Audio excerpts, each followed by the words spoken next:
Hello, good morning. स्वागत आहे सगळ्यांचं पुन्हा एकदा माझ्या नवीन ब्लॉगमध्ये. तर या ठिकाणी ना आज आम्ही जुनं जे भाड्याचं घर आहे ते खाली करणार होतो आणि दुसऱ्या घरामध्ये आम्ही शिफ्ट होणार होतो.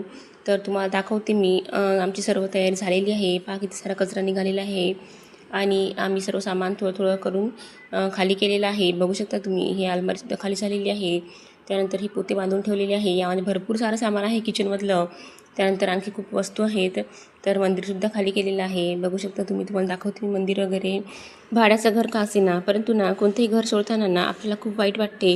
कारण आपण जेव्हा त्या घरामध्ये येतो ना, तेव्हा आपण मस्त त्याला सजवतो वगैरे आणि खूप छान आपल्या भावना त्या घराशी जुळल्या जातात. तर आम्हालासुद्धा हे रूम सोडताना ना खूप वाईट वाटत होतं. तर हे बघा, माझ्या मिस्टरांनीसुद्धा म्हणजे भरपूर सारं हे खाली केलेलं आहे. तर किचन वगैरेसुद्धा मी खाली केलेलं आहे आणि बघू शकता क्रॅक वगैरे सगळी खाली झालेली आहे आणि लहान मोठं सामान राहिलेलं आहे ते सुद्धा आम्ही पॅक करून घेणार आहे. तर या ठिकाणी फ्रीज वगैरे सगळं मी स्वच्छ पुसून घेतलेलं आहे, खाली करून घेतलेलं आहे, म्हणजे न्यायला सोपा जाणार. तुम्हाला दाखवते मी फ्रीज आतमध्ये उघडून.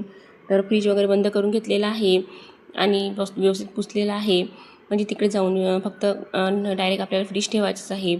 तर माझ्या मुलांना झोपले होते, मग त्यांना इकडे आम्ही बेडरूममधून हॉलमध्ये आणलं आणि मग आम्ही बेडरूमसुद्धा खाली करून घेतली. पूर्ण बेड वगैरे खाली केला. तर हे पहा, आरव आणि ओजसला आम्ही हॉलमध्ये आणून ठेवलेलं आहे. तर ते अजून झोपलेलेच आहे. कोणतंही घर खाली करणं एवढं सोपं नसते बरं का. खूप कामं पुरतात आणि खूप सारं म्हणजे घर लावायसाठी ना आपल्याला 8-10 दिवस लागतात. खाली करायला थोडा कमी वेळ लागतो, परंतु घर लावायला ना भरपूर वेळ लागतो.